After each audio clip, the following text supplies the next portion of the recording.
This is Sri Lanka, population 22 million and an independent island off the coast of southern India. Not long ago, they were South Asia's most developed nation, but right now they're in a severe economic crisis. The country is $51 billion in debt. Rolling blackouts are rampant, the currency is crashing, medication, fuel, and some food is in short supply. Even school exams had to be cancelled because of the shortage of printing paper. An economic crisis in Sri Lanka, which is becoming increasingly dramatic, with residents' life savings virtually disappearing into thin air. One estimate from Johns Hopkins University shows real inflation at over 130% in March. The government is even asking airlines to stop refueling in the country to save on fuel. Many Sri Lankans have had enough of the horrific situation. The homes of government officials have been torched, and the sitting Prime Minister even had to flee to a naval base for his own safety. Protesters have also stormed the presidential residence. They were swimming in the president's pool, eating his food, and drinking his alcohol. So how could such a disaster happen? Well, first, we need to look at the Rajapaksa family. The Rajapaksa has been a powerful family in the country for a while. Their wealth came from rice and coconut farming, and their power from their activities in politics.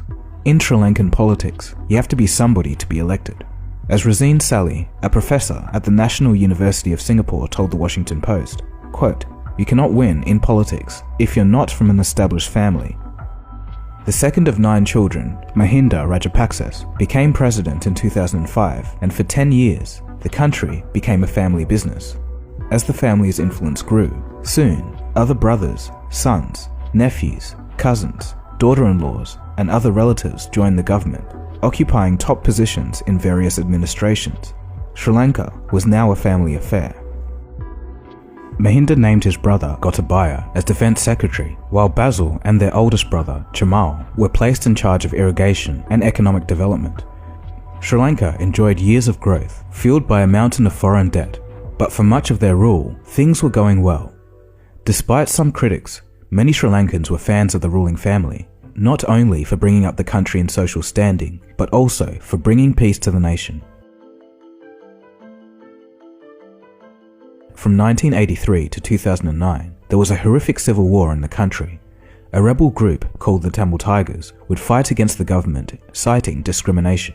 After a 26-year military campaign, the Sri Lankan Armed Forces militarily defeated the Tamil Tigers in May of 2009, and this brought the civil war to an end.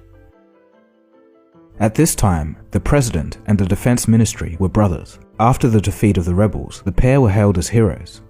Mahinda enjoyed the adulation of voters, who approved of his bloody, yet decisive victory in a 26-year civil war against the Tamil rebels. But it wasn't a squeaky clean image for the brothers. Allegations of corruption, including questionable deals with Chinese state counterparts, swirled around Mahinda. His brother, Gotabaya, was also implicated, though to a lesser extent. He was facing scrutiny over the purchase of MiG fighters from Ukraine.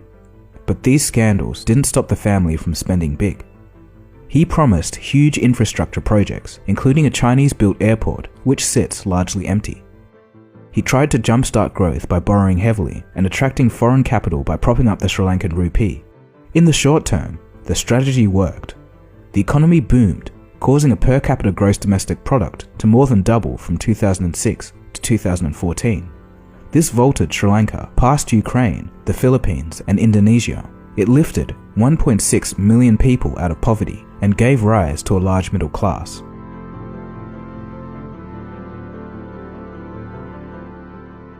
By 2019, Sri Lanka ascended to the ranks of the World Bank's upper middle income countries. Though all of that growth came at a cost, Sri Lanka's external debt tripled from 2006 to 2012, pushing total public debt to 119% of GDP. In 2015, these policies were suspended, but the debt continued to accumulate. With each passing year, the family government made even more mistakes. Each mistake led to ever greater risk.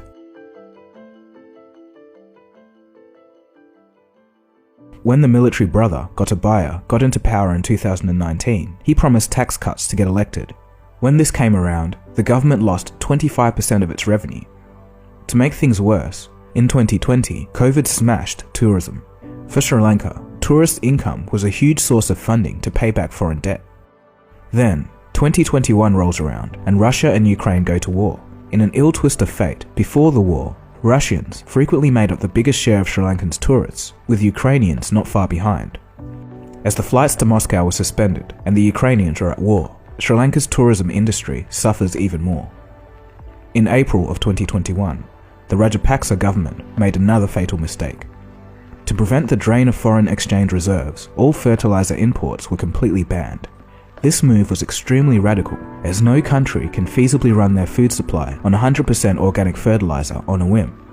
Farmers overnight had to stop producing and the food supply collapsed. The country had to start importing rice and other food goods, and the price of food exploded. Rubber and tea, two major exports, also ground to a halt. The government reversed the policy in November of 2021, but the damage was already done. Last year, in a highly controversial move, the Sri Lankan government banned the use and import of chemical fertilizers overnight in a bid to become the first country in the world to fully adopt organic farming. While the ban was later reversed after protests, the crop yield was already affected. The income we get is not enough to cover our expenses. This is the only work we do. We have no other work. And then things went from bad to worse. The country was spending more than it made, imported more than it exported. As a consequence, its foreign reserves began to run dry. This in itself isn't too unusual, as a lot of countries do this and end up borrowing more money to keep themselves afloat. But the difference here is that the foreign debt for Sri Lanka is so high that they can't even pay the interest to keep the debt expansion going. To make things even worse, oil prices were exploding internationally, so importing that cost even more than normal. And being a small island dependent on deliveries by sea made this a nightmare for Sri Lanka. The inability to import led to food shortages as foreign exchange reserves remain under strain. In February of 2022, the official inflation numbers rose to 17.5%. By June, it was 55%. The price of cooking gas, for example, is almost 3 times higher than it was just a few months ago. Even printing paper is hard to come by, forcing schools to close and cancel exams. In March of 2022, the Sri Lankan rupee posted its biggest single-day decline in more than 40 years. These next numbers highlight just how fast the situation is deteriorating. Sri Lanka's foreign currency reserves at the end of 2019 stood at 7.6 billion. This had fallen to 1.93 billion in March of 2020. And by July of 2022, all that remains is 50 million. There is no longer enough foreign currency to import basics such as fuel. On June 29, 2022, the country suspended fuel sales. It only had enough fuel for just one more day, and it will be given out in absolute emergencies. It was the first country to ban sales of petrol since the fuel crisis in the 1970s. Before long, the situation was horrific. Citizens began starving, and there was a shortage of everything, food and fuel being the most pressing. Long fuel lines are a common sight. Arguments occur and fights break out. One rickshaw driver even dies of heat stroke. The government is now so short on funds that it's going to start printing money to pay employees' salaries, and most of us know how that turns out. It's basically the end of the line for the Sri Lankan economy. Sri Lanka no longer has money to import goods, and they can no longer function to produce enough revenue. In April, the government defaulted on its external debt worth 51 billion. 7 billion more is due at the end of the year.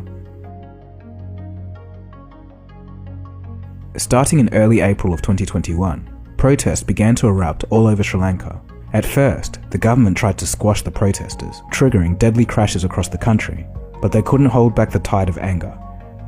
The Rajapaksa brothers, once hailed by many as heroes for winning the civil war, are now reviled as leaders.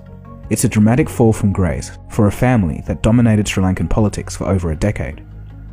The former president, Mahinda Rajapaksa, had to be evacuated from his official residence after protesters attempted to storm the house. Other family houses of the Rajapaksas have also been targeted elsewhere in Sri Lanka. People are so frustrated because of Rajapaksas. We need our money back. We need our country back. We are here to support us, these people. I mean, everyone can see that how much we're suffering. There's lines everywhere, gas, petrol. Currently, Sri Lanka is in a very risky situation with great uncertainty. And just to highlight this, as I was finishing up the episode, more news broke. On June 10th, hundreds of thousands of protesters broke into President Gotabaya's official residence. There we go! No way we can stop it, man! That's it! That's Sri Lanka! The moment the dam broke, There we go! and they swarmed into the office of a president already fled. Bloody hell! At 10 a.m. local time, he fled. Gotabaya's motorcade was seen speeding down the highway out of the city. His secretary and other officials didn't know his whereabouts, but he was later stopped at the airport trying to flee the country to Dubai. After he left, protesters wearing helmets and waving Sri Lankan flags broke into the president's residence, some cooking food in the kitchen, while others are seen swimming in the pool. There was even a piano sing-along in one of the rooms to lift morale. And for the first time, several Sri Lankan military personnel joined the protesters, marking a turning point in the government's control of the situation. The protests and storming of the government residence also shows what happens when governments lose control of an economy. All other world governments should be watching this closely. Overall, it's a tragic situation, a potent combination of government mismanagement and external economic and geopolitical factors. Moreover, without a stable government, it's going to be very difficult to negotiate loans or restructure the country's debts. So it looks like the end of the Rajapaksa family dynasty and the long years of complete control it exercised over this island nation. So how can this be fixed? Well, basically, the only option is to get loans. Sri Lanka is seeking emergency loans of $3 billion to pay for essential imports such as fuel. The World Bank has agreed to lend $600 million, and the government is also asking for $4 billion from the International Monetary Fund. The IMF said that the government must raise interest rates and taxes as a condition for the loan, which would make the country's cost of living crisis even worse. They're also seeking help from China, India, Qatar, Australia, Japan, the US, and more. Sri Lanka and India have signed a $1 billion credit line for importing essentials, including food and medicine. Sri Lanka owes $6.5 billion to China, and the two are in talks on how to restructure the debt. China agreed to bolster Sri Lankan's foreign currency reserves by swapping the Sri Lankan rupee for its currency, the renminbi. Though since then, China has signalled displeasure over Sri Lanka also approaching the IMF for help.